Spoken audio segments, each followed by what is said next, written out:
What's going on, everybody? Welcome back to Hidden Oaks Home.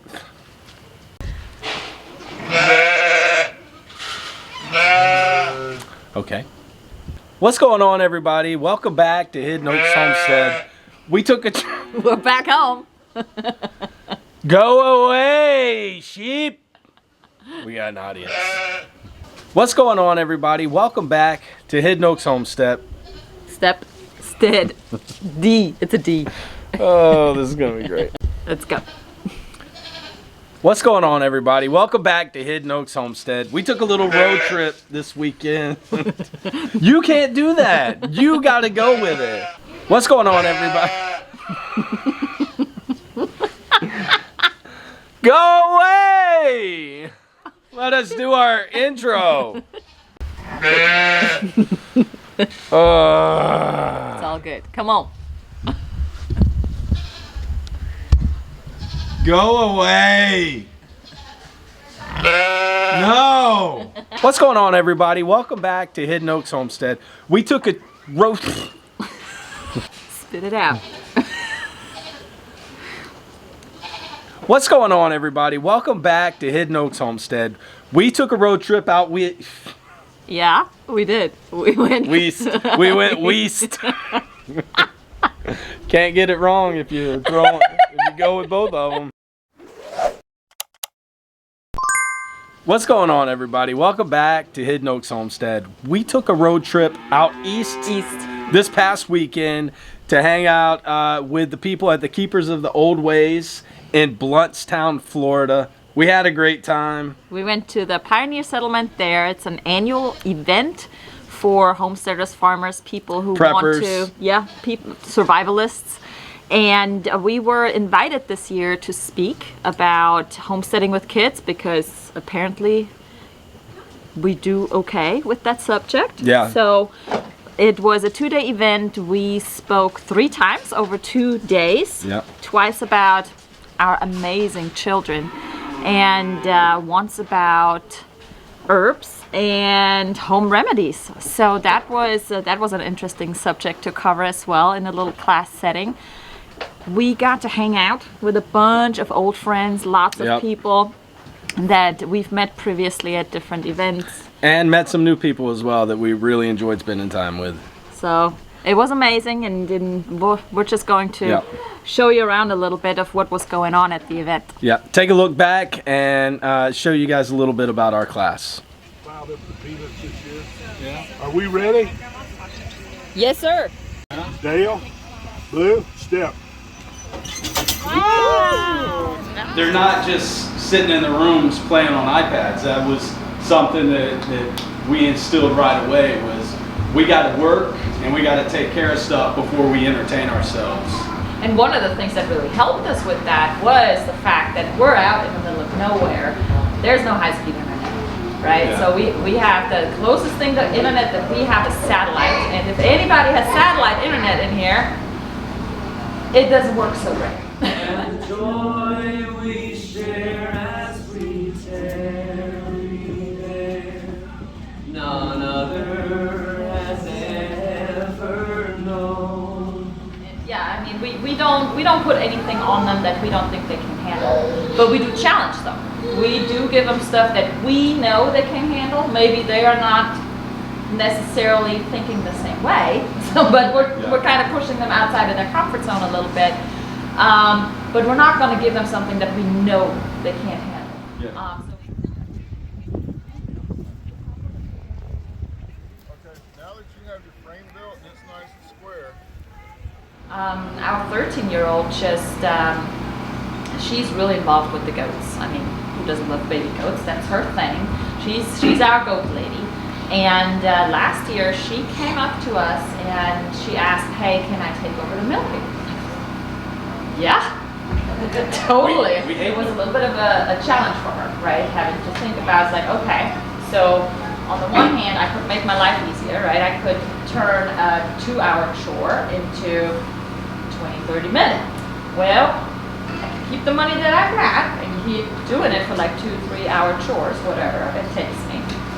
Or I could cut down my time and invest in this and make my life easier.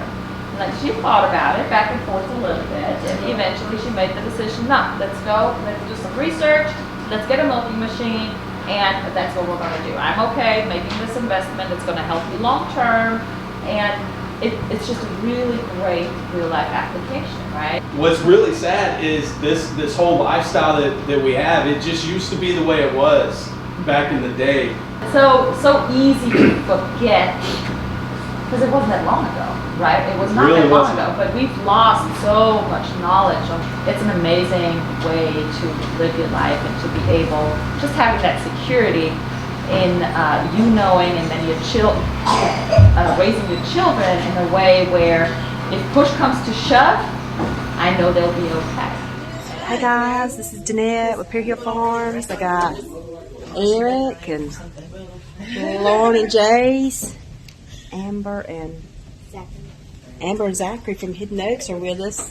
We just made homemade biscuits. Especially teenagers just recently really started getting into the kitchen and learning how to preserve, and then learning how to cook and use certain things that we just went out into the garden. It's like, all right, we're just gonna cook something with it. When they're out there and they're digging holes with you and they're putting the seeds in the ground, it might not be something textbook for them, but later in life they'll have that skill and they'll remember how they got it.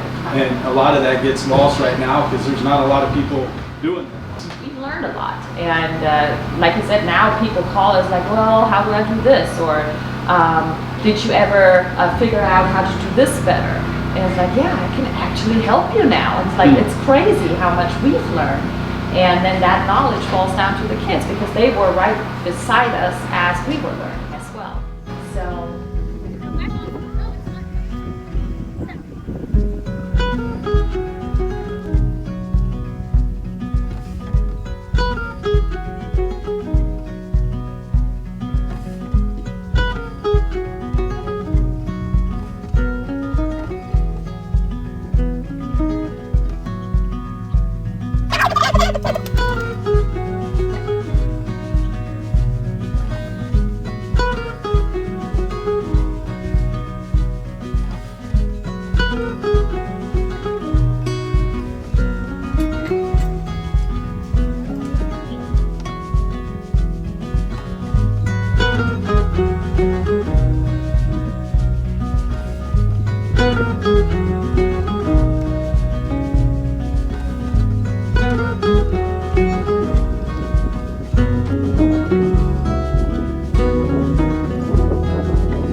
Sit down together at night for family dinner and the kids can point to the plate and know that the spaghetti sauce came from our tomatoes that I helped plant, and it's the tomatoes that I was in the garden and I helped harvest.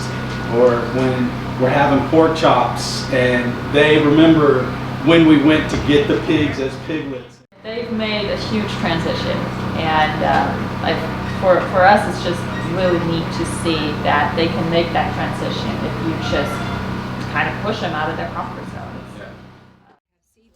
Why is it stairs so that like we can this? continue to eat. So there Because was a they lot used to climb larger up margin for the them. stairs. You know, off and up basically.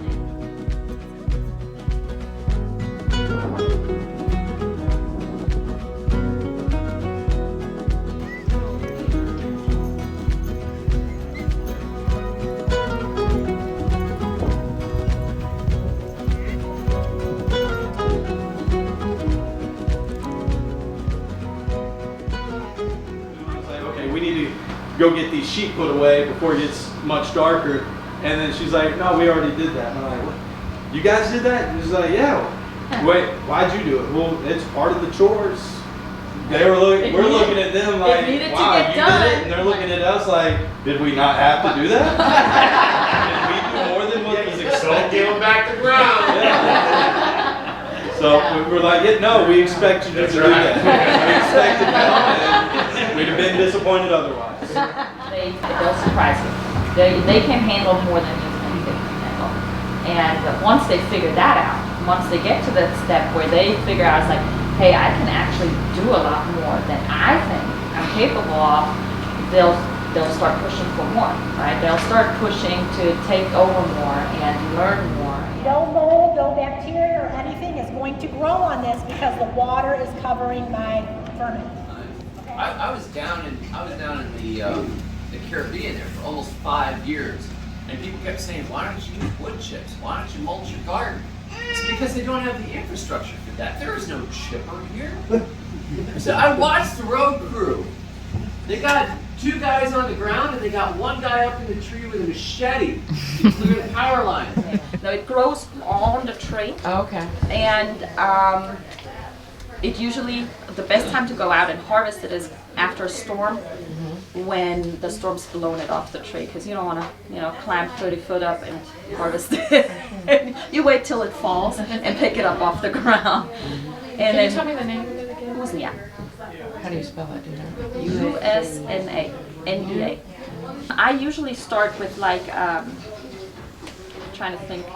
Quart, a liter, right? A quart. I always have a disclaimer when I make like my videos and stuff, like, look, I'm not a health professional. Before you use anything, talk to your doctor. So, don't listen to me. I'm not a health professional. It's just things that I grew up with. End of the day after an event, 2-day event. So we went into this with no real plan, no real lesson No to teach on. So we just kind of walking up, she was like, "So what do you want to talk about?" And we decided we're just going to go in there and just share our stories and how they relate to homestead. Other homesteaders. Homesteading with kids and with sheep that will not leave you alone. Surprisingly, we have a lot of stories to tell, which related with the audience, and it ended up just being a good back and forth interaction with lots of questions and answers, and it was great. We had a great time. We had a great time. We met a lot of amazing people. Any of these homesteading events that if you can go, if there's something close by or something that's close enough where you can get to and travel to, I highly recommend just going, networking, meeting people. The exchange of ideas and knowledge is amazing. So this is an annual thing. They're going to do it again next year, and we're looking forward to be part of it again. Yeah, with this expo that we went to, and then with the Homesteaders of America and the event that we hosted last year, it's just when we get in those environments, it's just amazing, and we feel free, and it's just everybody's there for the same cause, just bouncing ideas off of each other, and there's a real family-like atmosphere to them. So if you get a chance to go to one, find one and go check it out. You'll really enjoy yourself.